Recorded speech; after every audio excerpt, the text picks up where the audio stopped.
बिस्मिल्लाहिर्रहमानिर्रहीम। अस्सलाम वालेकुम नाज़रीन, मैं अहमद फ़वाद हूँ और आप मेरा यूट्यूब चैनल देख रहे हैं।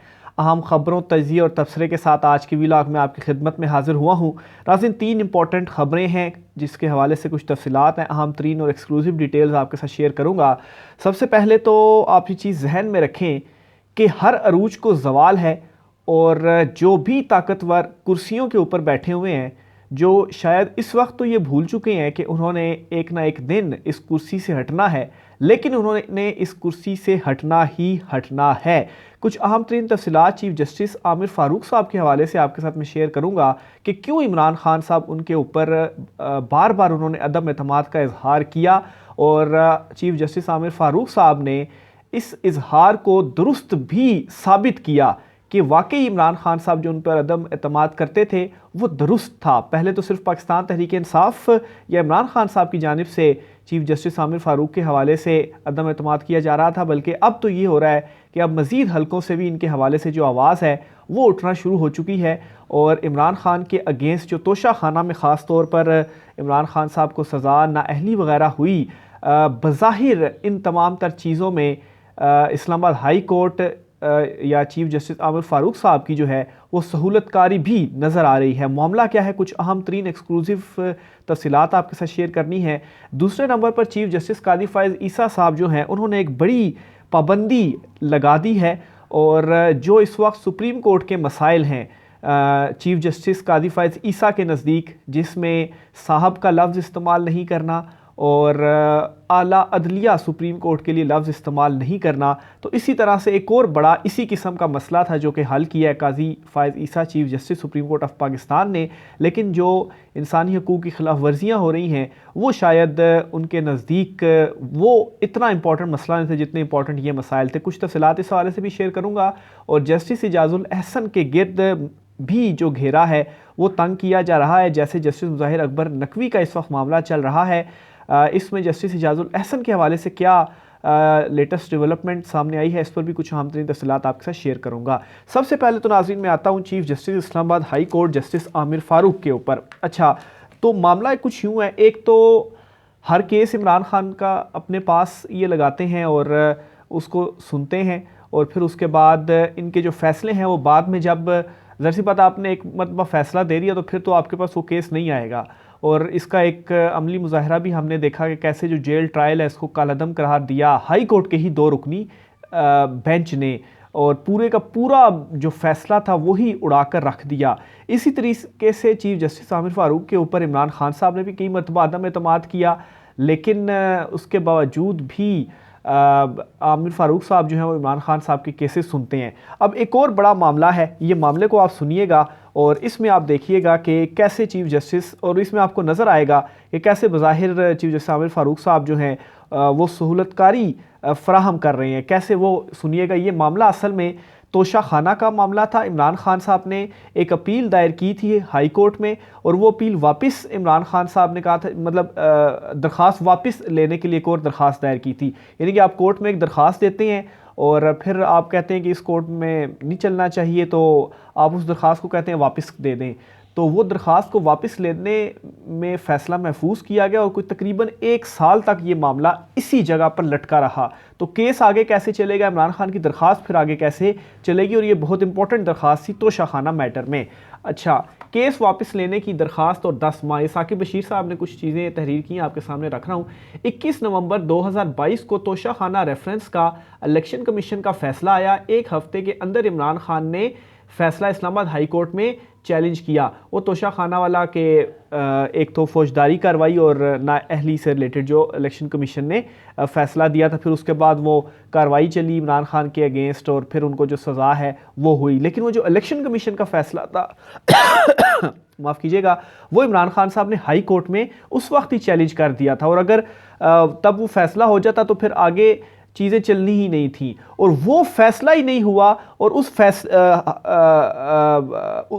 जो इलेक्शन कमीशन का फैसला था उसके ऊपर हाई कोर्ट ने जो अपील थी उसके ऊपर फैसला नहीं हुआ और इलेक्शन कमीशन के फैसले के ऊपर उसी तरह से अमल दरामद जो है वो होता रहा और इमरान खान को फिर सज़ा भी हुई और ये मामला आमिर फारूक साहब के ऊपर तकरीबन आप समझे 1 साल तक पेंडिंग रहा और आज इसके ऊपर एक और भी डेवलपमेंट सामने आई है। साल के बाद इमरान खान की वो दरख्वास्त वापस लेने की जो दरख्वास्त थी वो मुस्तरद हुई। बहरहाल आगे सुनिए जी कि चीफ जस्टिस आमिर फारूक ने फैसला मुअत्तल नहीं किया, लेकिन मियां वाली की नशिस्त पर ज़िमनी इलेक्शन कराने से रोक दिया। इस दौरान इलेक्शन कमीशन का फैसला मुअत्तल होने की वजह से इस पर अमल दरामद शुरू हो गया। मुअत्तल ना होने की वजह से अमल दरामद शुरू हो गया। समातें चलती रहीं। इस दौरान इलेक्शन कमीशन ने इमरान खान को तोशाखाना फैसले की बुनियाद पर चेयरमैनशिप से हटाने की कार्रवाई का आगाज़ किया तो इमरान खान ने लाहौर हाई कोर्ट में कार्रवाई चैलेंज कर दी। इमरान खान के वकील अली जफर के मुताबिक उन्होंने चेयरमैनशिप से हटाने की इलेक्शन कमीशन की कार्रवाई के साथ इलेक्शन कमीशन का तोशाखाना रेफरेंस फैसला जो इस्लामाबाद हाई कोर्ट में पहले ही चैलेंज किया हुआ था भी इसी पिटीशन में लाहौर हाई कोर्ट में चैलेंज कर दिया। और अली जफर के बकौल उन्होंने लाहौर हाई कोर्ट को इस्लामाबाद हाई कोर्ट की जारी कार्रवाई से मुतल्लिक हर वक्त मुतला भी किया था। इसके बाद लाहौर हाई कोर्ट ने नवंबर 2022 में लार्जर बेंच तश्कील दे दिया और कहा कि इमरान खान या तो लाहौर हाई कोर्ट में केस चलाएं या इस्लामाबाद हाई कोर्ट में चलाएं, दोनों जगहों पर केस एक वक्त में नहीं चलेगा। इमरान खान ने 18 जनवरी 2023 को इस्लामाबाद हाई कोर्ट से दरख्वास्त वापस लेने की मुतफरिक दरख्वास्त की। ये नोट कीजिएगा तारीख 18 जनवरी को। आप मामला समझ गए होंगे कि इलेक्शन कमीशन का फैसला चैलेंज हुआ हाई कोर्ट में, लेकिन हाई कोर्ट ने कोई फैसला ही नहीं दिया उसके ऊपर और इस वजह से क्या होता रहा, इमरान खान के अगेंस्ट कार्रवाई चलती रही और ये साल तकरीबन इस तरह से हुआ।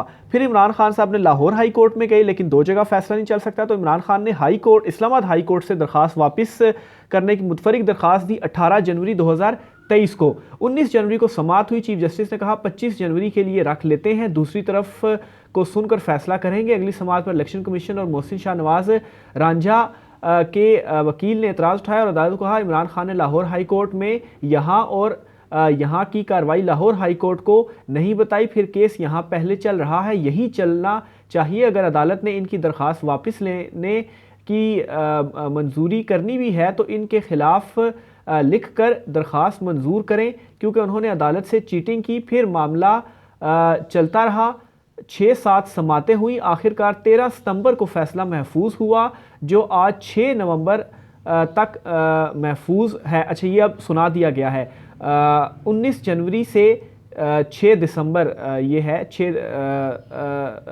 तक के दौरान तोशाखाना रेफरेंस फैसले पर मुकम्मल अमल हो चुका। फौजदारी कार्रवाई में इमरान खान को सज़ा हो चुकी, नाअहली हो चुकी, लेकिन 10 माह में इस्लामाबाद हाई कोर्ट ने केस वापस लेने की इमरान खान की दरख्वास्त पर फैसला नहीं सुनाया। और अब इसमें लेटेस्ट अपडेट ये है कि आज अभी कुछ देर कबल फैसला सुनाते हुए इमरान खान की ये दरख्वास्त जो है वो खारिज कर दी।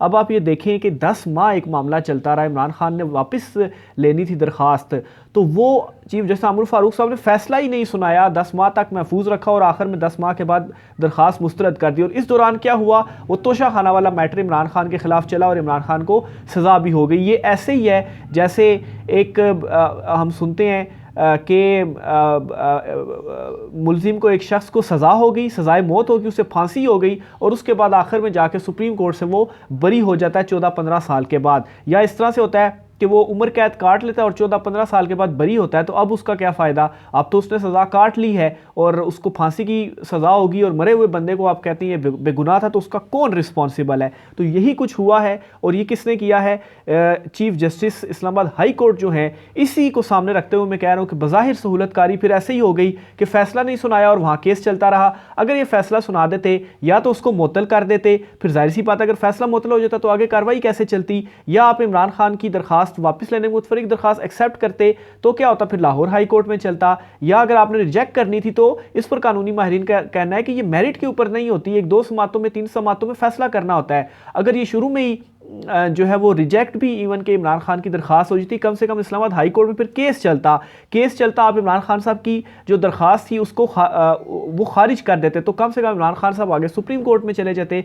लेकिन इतना अरसा फैसला महफूज रखने का फिर क्या बज़ाहिर मकसद हुआ कि ठीक है दूसरी तरफ वो मामला चलता रहे, इमरान खान को सज़ा हो जाए और अब आखिर में आकर ये दरख्वास्त खारिज कर दी गई, अब इसका क्या फ़ायदा। इसी पर जुल्करनैन हैदर साहब ने ट्वीट किया और लिखते हैं, सीनियर रिपोर्टर हैं, सुप्रीम कोर्ट में हमारे कोलीग हैं, कि इलेक्शन कमीशन का फैसला अगर कालादम हो गया तो इसके नतीजे में इमरान खान को हुमायूं दिलावर की दी गई सज़ा आज खुद ही ख़त्म हो जाएगी और साथ ही नाअहली भी। अब समझ आ गई होगी कि दरख्वास्त क्यों मुस्तरद हुई और अब इलेक्शन कमीशन के फैसले के खिलाफ अपील पर समाअत क्यों नहीं हो रही। तो बहरहाल ये इन्होंने इसके ऊपर लिखा है। दोनों कोर्ट रिपोर्टर्स की जो राय है इस हवाले से वो भी मैंने आपके सामने रख दी है। तो ये जो है वो इस्लामाबाद हाई कोर्ट में मामला चल रहे हैं। ऐसे ही इमरान खान साहब ने अदम एतमाद का जो इजहार है वो नहीं किया था chief justice Islamabad high court Aamir Farooq साहब के ऊपर। दूसरी तरफ नाज़रीन, चीफ जस्टिस कादी फ़ायद ईसा साहब के हवाले से बताता चलूँ आपको, एक तो इमरान खान साहब उनको दरख्वास्त भी दे चुके हैं जो खिलाफ वर्जियाँ हो रही हैं इंसानी हकूक़ की, लेकिन कोई अभी तक सुप्रीम कोर्ट से एक्शन नहीं हो रहा। बहरहाल एक और जगह पर एक्शन जो है वो हुआ है। इससे पता चलता है कि चीफ जस्टिस कादी फ़ायद ईसा साहब की क्या प्रायोरिटीज़ हैं। तो ये बेसिकली जी हक महर के हवाले से सुप्रीम कोर्ट का बड़ा फैसला। खातून जब भी तकाजा करे शोहर हक महर की अदायगी का पाबंद होगा।